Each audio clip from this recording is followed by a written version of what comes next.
Hello, my name is Fahad Haider.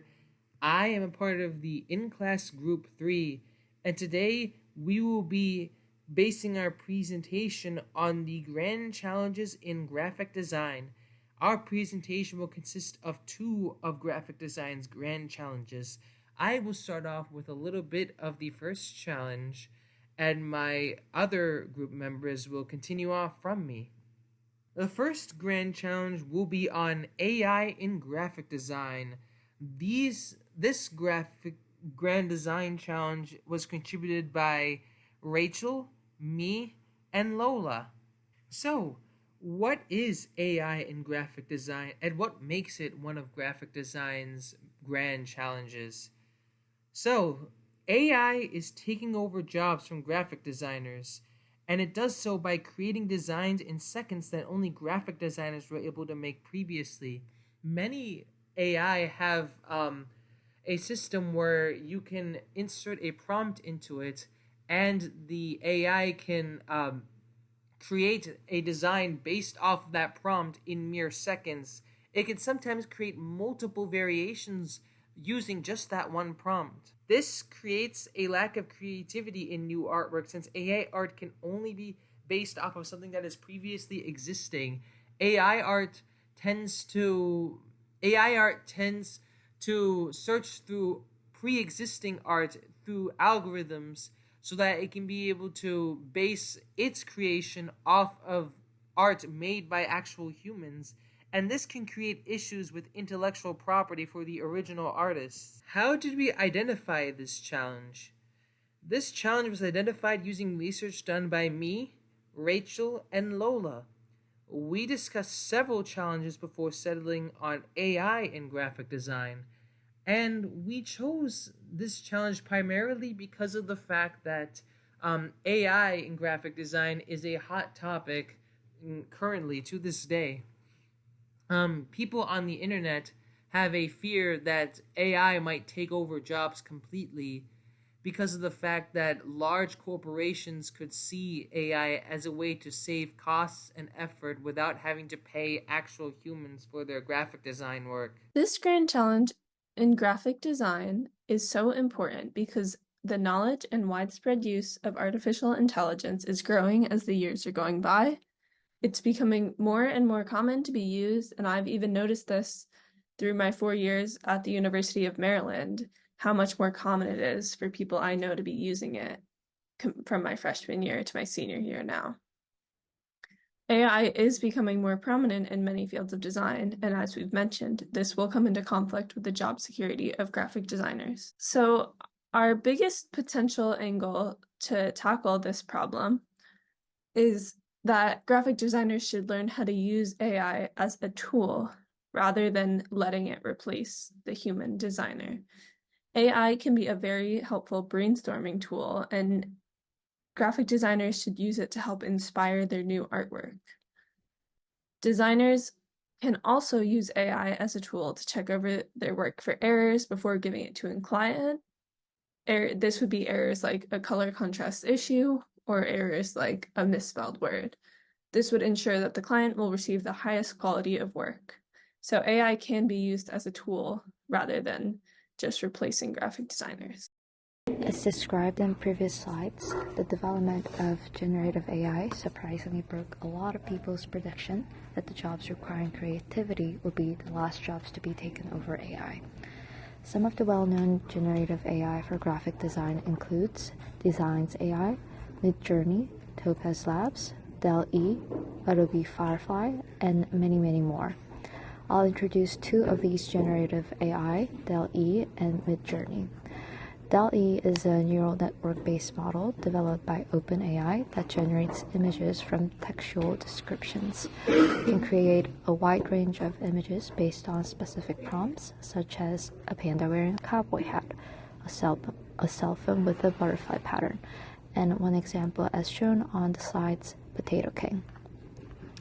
The second image was created by Midjourney, an artificial intelligence program that turns lines of text into hyper-realistic graphics. This AI-generated picture won Colorado State Fair's annual art competition in categories of painting, qualifying and culture.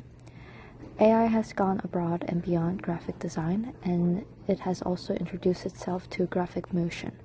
OpenAI has recently introduced Sora, an AI model that creates realistic and imaginative scenes from text instructions. Jonathan, Kimmy, and I will be discussing the second grand challenge, which is user privacy in graphic design. So what is user privacy? One main challenge in graphic design is considering how designs can protect user data rather than expose or misuse it. We'll explore the challenges and responsibilities of graphic designers in creating designs that secure data, provide transparency about data collection, use, and sharing, and address user consent and privacy concerns. But in general, user privacy is the concept that user data is securely kept and maintained within the hands of a trusted party. The challenge of user privacy in graphic design was identified through research by Jonathan, Lola, and I. We referenced the paper Social Media and the Scourge of Visual Privacy, which revealed that some of the data users have on the internet is unintentional. We also used the paper Should You Design Websites with Privacy in Mind to identify the current issues and vulnerabilities in how user data is managed and exposed in graphic design. Why is this challenge so important? So the main thing is confidentiality. Graphic designers will often work with information that was provided by a client, such as a business. So maintaining the confidentiality of the proprietary information and creative designs of that business are really important. Next is the user privacy is also important when dealing with personal information provided by the client.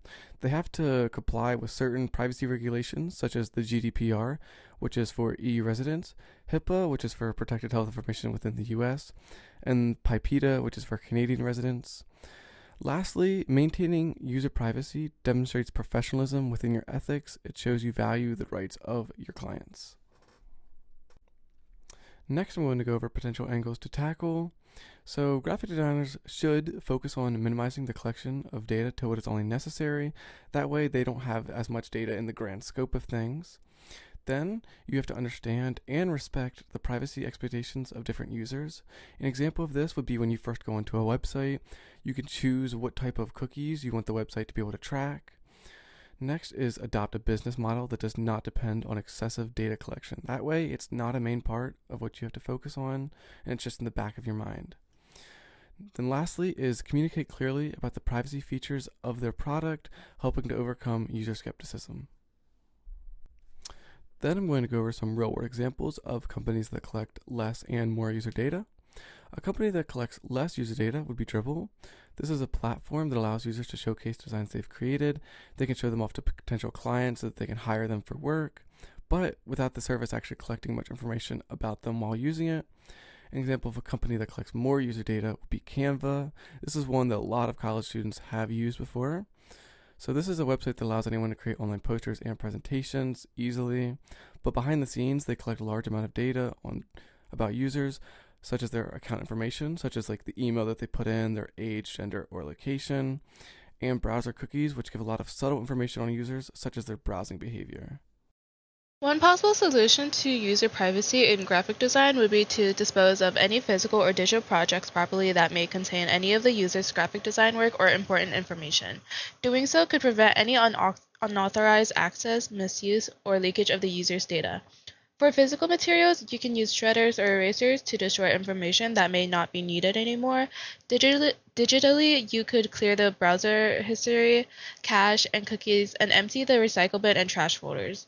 Another method is to use secure platforms for communication, file sharing, and any form of payment. This means choosing companies that have encrypted and password-protected services that comply with data protection laws. It's also important to note to avoid using public or unsecure Wi-Fi networks due to the lack of security. Lastly, keeping backups of the user's information helps prevent loss, damage, or corruption of the files in case of any malicious attacks. Use external hard drives, flash drives, or cloud storage services to store the backups. However, make sure the company has encrypted and password-protected services. Also, regularly update and delete the previous backups as